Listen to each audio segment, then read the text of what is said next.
ভূত নেবেন না কি? ভূত কি ভাবছেন? কি সব আবোল তাবোল বকছি, তাই তো? আরে না না, রামায়ের মতো একখান ভূত পাওয়া গেলে বেশ হতো। এ ভূত যেমন ভয় দেখায়, মজা করে, তেমনি বাড়ির খেয়ালও রাখে বই কি। কি এত ভাবছেন? যারা নতুন ঝটপট সাবস্ক্রাইব করে ফেলুন, না হলে রামাই কষ্ট পাবে। আজকের গল্প তারাশঙ্কর বন্দ্যোপাধ্যায়ের রামাই ভূত। তারাশঙ্কর বন্দ্যোপাধ্যায়, জন্ম 23শে জুলাই 1898 সালে।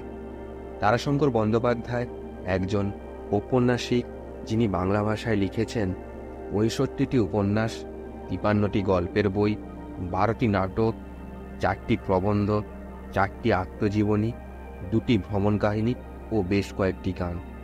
ওনার কিছু সৃষ্টি গণদেবতা, আরোগ্য নিকেতন, হাসুলিবাঁকের উপকথা, কালিন্দী, আরও কত কি। ওনাকে শ্রদ্ধা জানিয়ে শুরু করা যাক আজকের গল্প রামাই ভূত। গল্পটি আমরা গীতাঞ্জলি পাবলিশার্সের অমিতাভ বসু সম্পাদিত গা ছমছম ভূতের গল্প থেকে নিয়েছি। গল্প পাঠে আমি সুমিত, মানদা ও চণ্ডীদাসের ভূমিকায় পেউ। লাভপুর, বীরভূম জেলার লাভপুর, আমার বাড়ি সেখানে। লাভপুরে 4খানা দুর্গাপুজো হয়, 12খানা কালী পুজো হয়। শিব আছেন কয়েক গন্ডা, এছাড়া বুড়ো শিব আছেন।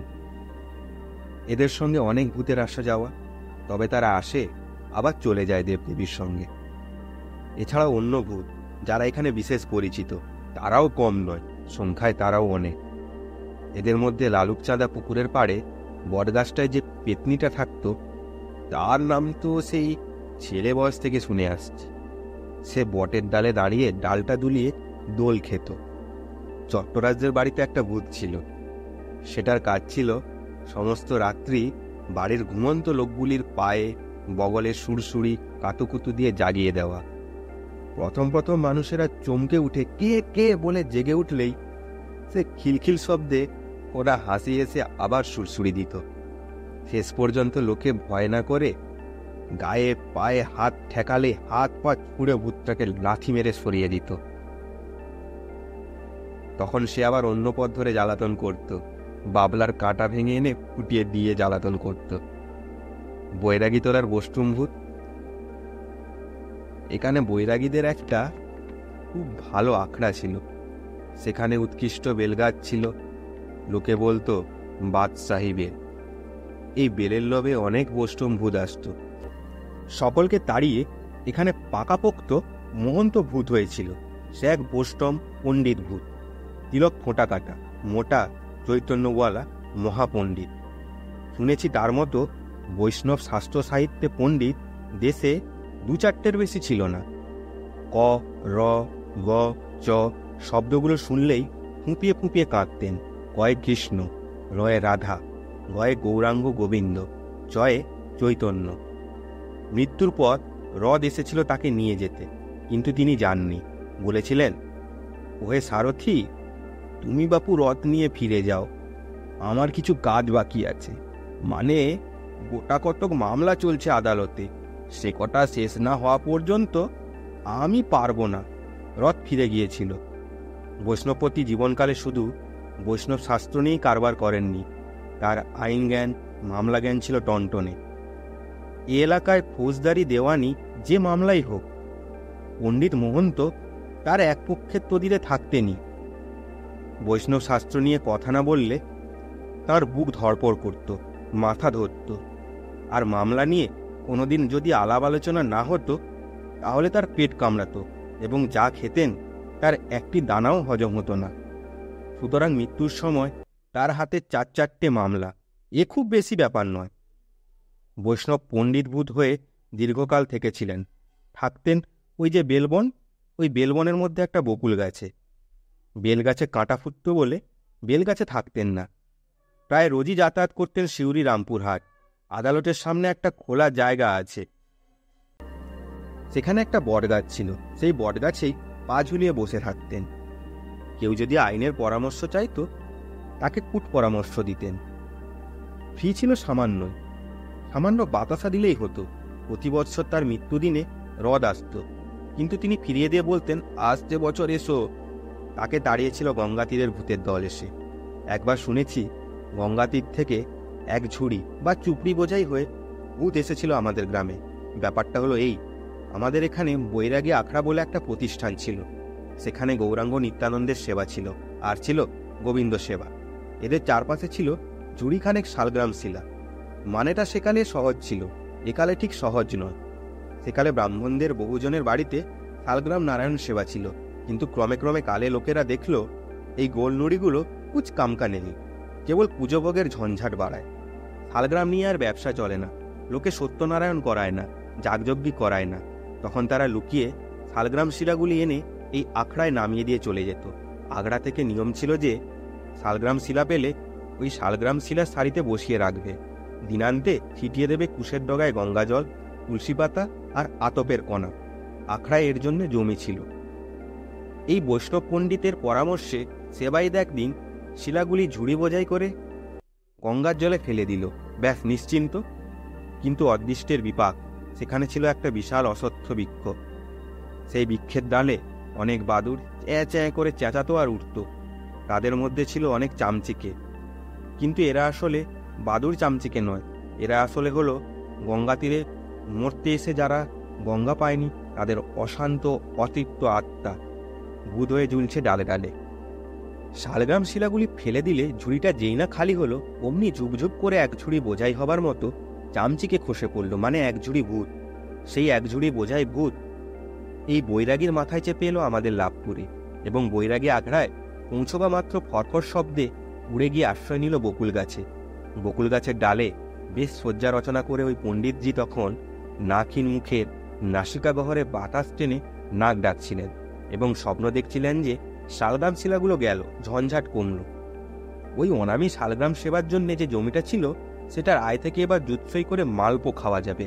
গোবিন্দ হে, কোথায় মালপো, কোথায় সুখ? 200-400 চামচিকে পণ্ডিতকে চিচি শব্দ করে নখদাঁত দিয়ে আক্রমণ করল। পণ্ডিত সেই যে সেদিন পালালো, আর ফেরেনি। এ চামচিকে আকারের ভূতগুলো একবার ঝড়ে ওই বকুল গাছের ডাল ভেঙে পড়ায় চাপা পড়ে চেপটে লেপটে ফুস দাহ হয়ে গেছে। এছাড়াও অনেক ভূত আছে।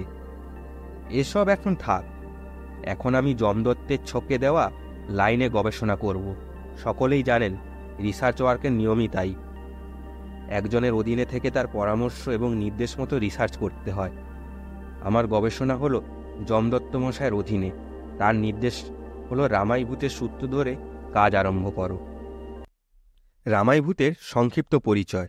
সে আজকের কথা নয়, আমার ঠাকুরদারা তখন ছেলেপুলে মানুষ। সে ধরুন গিয়ে 140 বছর আগের কথা। সে সময় রামাই ভচ্চাজ ছিলেন একেবারে ভরাভর্তি জোয়ান। ভচ্চাজ বাড়ির এই জোয়ান ছেলেটিকে ডেকে নিয়ে গিয়েছিল নিশিতে। নিশো একরকম ভূত। তারা রাত্রে মানুষের ঘুমন্ত অবস্থায় চেনা মানুষের গলায় ঘুমন্ত মানুষের নাম ধরে ডাকে। ঘুমন্ত মানুষ ঘুম ভেঙে উঠে বেরিয়ে এসে দেখতে পায় একটু দূরে তার একজন চেনা মানুষ দাঁড়িয়ে। তারপর সে চলতে থাকে, লোকটিও চলে। অনেক দূরে এসে কোনো খালে বা বিলে ডুবে কিংবা শক্ত মাটিতে বা পাথরে আছাড় খেয়ে পড়ে এবং মরে ভূত হয়ে যায়। রামায়ের নিশি ছিল ভয়ানক নিশি। সে থাকত গোয়াল ঘরে। রামাই তার ডাকে বেরিয়ে এসে গোয়াল ঘরে ঢুকে গরুর দড়ি গোয়ালের সাঙায় বেঁধে তাইতে গলায় ফাঁস পড়ে মরেছিল। অতঃপরও রামাই আমাদের অলঙ্ঘনীয় স্বাস্থ্যবিধি অনুসারে ভূত হলো এবং সে নিজের বাড়িতেই তার বাসা গড়ল। উঠোনে একটি নিম গাছ ছিল, সেই গাছ হলো তার বৈঠকখানা। বাড়ির বড় ঘরের চালের সাঙায় হলো তার শোয়ার ঘর। ভূত হয়েও সে বাড়ির একজন হয়ে রইল। রামাইকে নাকি দিনে রাত্রে যখন তখন দেখা যেত। শুনেছি আমার ঠাকুরদারাও নাকি তাকে দেখেছেন। তারা বলতেন, রামাই দাদা, আমাদের ভয় দেখিও না। রামাই বলতো, না না, চলে যা, নির্ভয়ে চলে যা, আমার দিকে তাকাস না, আমি কাজ করছি। রাত্রে সে গরুদের খেতে দিত, ঘরদোর ঝাঁট দিত। বাড়ির দোরে একটা কলকে ফুলের গাছ ছিল, সেটায় চড়ে টাটকা কলকে ফুল তুলে চুষে মধু খেত। বড় যে নিম গাছটা ছিল উঠানে, সেই গাছটার নিচের একটা ডালে দাঁড়িয়ে সেই ডগার ডাল ধরে হেঁইও মারি বলে দোল খেত। বড় দাদা নবকৃষ্ণ ভট্টাচার্যের স্ত্রীর কোলে তখন খোকা হয়েছে। বাড়িতে মেয়ে ছেলে বলতে নবকৃষ্ণের স্ত্রী মানদা এবং বিধবা বোন চণ্ডীদাসী। একজন রান্না করত, অন্যজন ঘরের শালগ্রাম সেবার কাজ থেকে শুরু করে অন্য সব পাটগ্রাম করত। ছেলেটি ঘরে কি দাওয়ার বিছানায় শুয়ে ঘুমোতো। হঠাৎ তার ঘুম ভাঙত। হয়তো গায়ে দুধের বা তেলের গন্ধ পেয়ে পিঁপড়ে এসে কামড়াতো। হয়তো ছোট মাদুর বা বিছানায় উঠে থাকা কোনো কাঠির খোঁচা লাগত, নয়তো দেয়ালা করার মধ্যে স্বপ্নের ভয় পেয়ে কুঁকিয়ে কেঁদে উঠত। মায়ের আসতে দেরি লাগত, কারণ ভজ্জাজ বাড়িতে লোকের কাছ থেকে দেবতার কাজ বেশি, তারপর গরু বাছুর আছে। মায়ের ছুটে আসা সম্ভবপর হতো না। তখন রামাই নিম গাছের ডাল বা ঘরের সাঙা বা কলকে ফুলের গাছ বা গোয়াল ঘর যেখানেই থাকতো, সেখান থেকে 2 হাত লম্বা করে বাড়িয়ে দিয়ে সাঁ করে এসে হাজির হতো ছেলেটির কাছে, এবং উপরের সাঙায় বসে লম্বা হাত বাড়িয়ে ছেলেটাকে কোলে তুলে নিত। বাচ্চা কচি ছেলে, তার ভূতের ভয় ছিল না। ভূতার মানুষে ঠিক তফাৎ করতে পারত না। ছেলে কোল পেয়ে চুপ করত। রামাই তাকে দোলা দিতে দিতে আদর করে ফিসফিস করে কোনা আওয়াজে বলতো, আহারে, জিভে আম জল সচ্ছে, কচি কচি মাংস, তাজা তাজা রক্ত, ইচ্ছে করে ঘাড় মোটকে চুষে খেয়ে নি। কিন্তু দাদার ছেলে, বংশধর, পিণ্ডি দিবি আমাকে? তোর ঘাড় কি করে ভাঙি? ছেলেটা এর মানে বুঝতো না, ফিক ফিক করে হাসত। বৌদি এসে দেখত বিছানায় ছেলে নেই, ছেলের সাঙার কাছে শূন্যে দোল খাচ্ছে। রামাইকে সে দেখতে পেত না, অনুমানে বুঝত রামাই দোলাচ্ছে। তখন বলতো, ঠাকুরপো, খোকাকে নামিয়ে দাও ভাই, ওর খিদে পেয়েছে, দুধ খাওয়াবো। রামাই সুরসুর করে নামিয়ে দিত ছেলেটিকে। রামাই একটি শর্ত করিয়ে নিয়েছিল বৌদিকে। শর্ত করিয়ে নিয়েছিল এই যে, ছেলে যেন বড় হয়ে কখনো গয়া না যায়। বৌদি জিজ্ঞেস করেছিল, কেন ঠাকুরপো?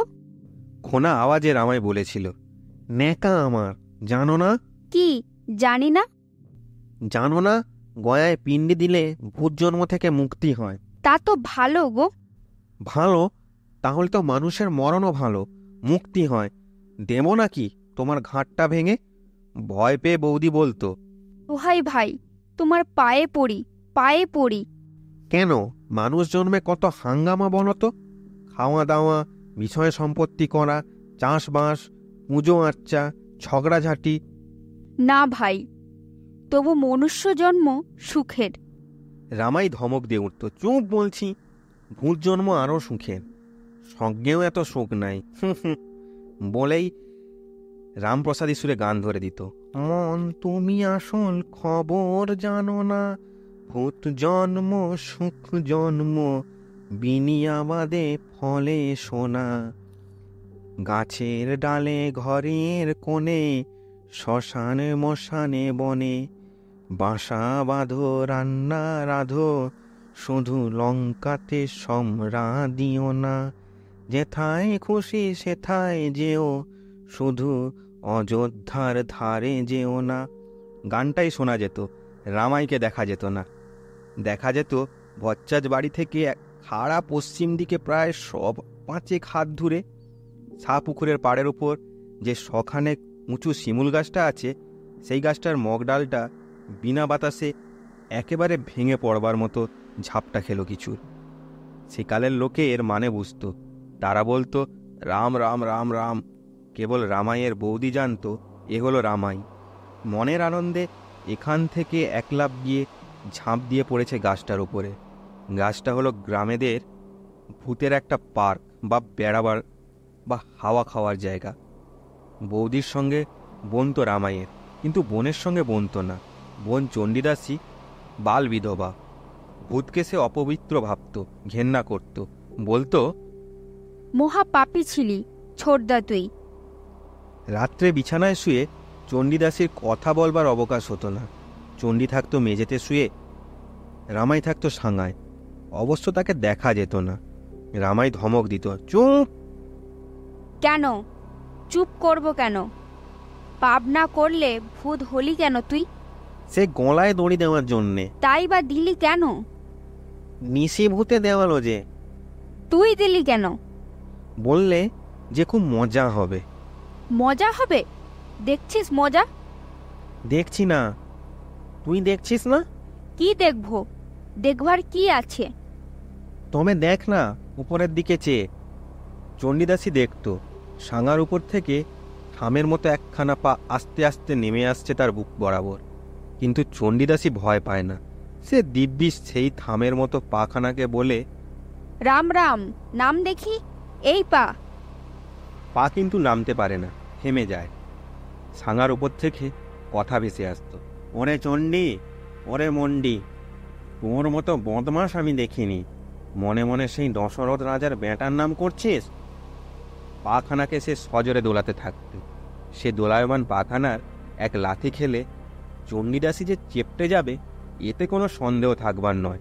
বউটি ও বলতো, চণ্ডী, ক্ষমা চা ভাই, ও চণ্ডী। কাকে বলছে? চণ্ডী সেই কথা শুনবার মেয়ে। সে কি করত, এই মস্ত হাঁ করে দাঁত মেলে বিছানায় উঠে বসত এবং বলতো, আমরাবো তোর পায়ে। পাখানা সরাট করে গুড়িয়ে যেত, ফুটো হয়ে যাওয়া লম্বা বেলুনের মতো। চণ্ডীদাসী খিলখিল করে হাসত, তবে মধ্যে মধ্যে অতর্কিতে ছটছট শব্দে বালি ছিটিয়ে কিংবা কখনো পিঠের ওপর গুম করে একটা কিল বসিয়ে দিয়ে অথবা চণ্ডীর মাথায় গোবরের তাল ফেলে দিয়ে তাকে জব্দ করত রামাই। রামাই ভয় করত আর খাতির করত দাদাকে। দাদা যজমান, বাড়ি থেকে ফিরত চাল, কলা, মিষ্টি, মন্ডা, ফলমূল বেঁধে নিয়ে। পিছন পিছন রামাই পাহারা দিয়ে নিয়ে আসতো বাড়ি। তবে দাদার সামনে কখনো যেত না। দাদা তাকে সংস্কৃত ব্যাকরণ পড়বার সময় বাখারি দিয়ে পিটত এবং বারবার পিছন থেকে হঠাৎ কান চেপে ধরত। এই ভয়ে আসতো না রামাই। দাদা একলা মানুষ। চাষের সময় বলতো, রামাই, মাঠের খোঁজ একটু রাখিস, একলা মানুষ, এবার টানের বছর, দেখিস কেউ যেন চুরি করে জল না কেটে নেয়। রামাই সারা রাত্রি জমির চারধারে ঘুরে বেড়াতো। একবার চাষি সদগোপদের ভীমের মতো জোয়ান বহুবল্লভ ভট্টাচার্যের জমির জল চুরি করতে এসেছিল। সেখানে একটা আচমকা তাল গাছ দাঁড়িয়ে। আচমকা মানে অচেনা, অর্থাৎ তাল গাছ সেখানে ছিল না। আচমকা অচেনা তাল গাছটাকে দেখে বহুবল্লভ থমকে দাঁড়িয়েছিল। এ তাল গাছ এলো কোত্থেকে? তাল গাছটা উত্তর দিয়েছিল, আয় নে জলকাঁচ। বহুবল্লভ সাহসী এবং বলবান। সে বলেছিল, কে রে তুই? আমি রামাই। এবার বহুবল্লভ চোঁচা দৌড় দিয়েছিল। রামাই তার বাড়ি পর্যন্ত ধর বলে ছুটে এসেছিল পিছন পিছন। লোকে বলে রামাই নয়, এটা ছিল ওর দাদা নবকৃষ্ণের কাজ। রামাই ভূত হয়েছে এই কথা রটনা যখন হলো, তখন সে মধ্যে মধ্যে তেলকালি মেখে বুঝছে যে এইভাবে মাঠে নিজের জল রক্ষাও করত, আবার পরের জল চুরি করে নিত।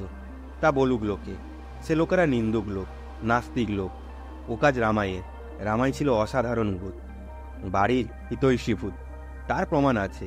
রামাই একবার বৌদি আর তার বোন চণ্ডীদাসীর অনুরোধে রাসের সময় কান্দির রাজবাড়ি থেকে এক জুড়ি মালপো, এক জুড়ি মেঠাই, এক জুড়ি রাধাপ্রসন্ন কৃষ্ণপ্রসন্ন মিষ্টি এনে খাইয়েছিল।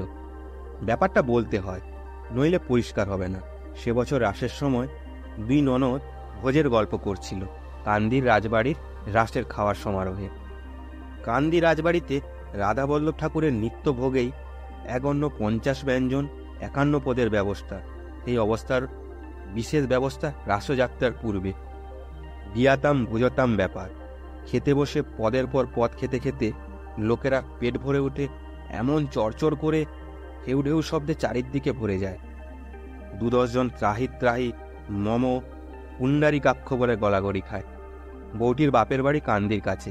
সেই গল্প করছিল, বলেছিল, এমন মালপো, মনোহরা আর রাধাপ্রসন্ন কৃষ্ণপ্রসন্ন মেঠাই আর কোথাও হয় না ভাই ঠাকুরজি।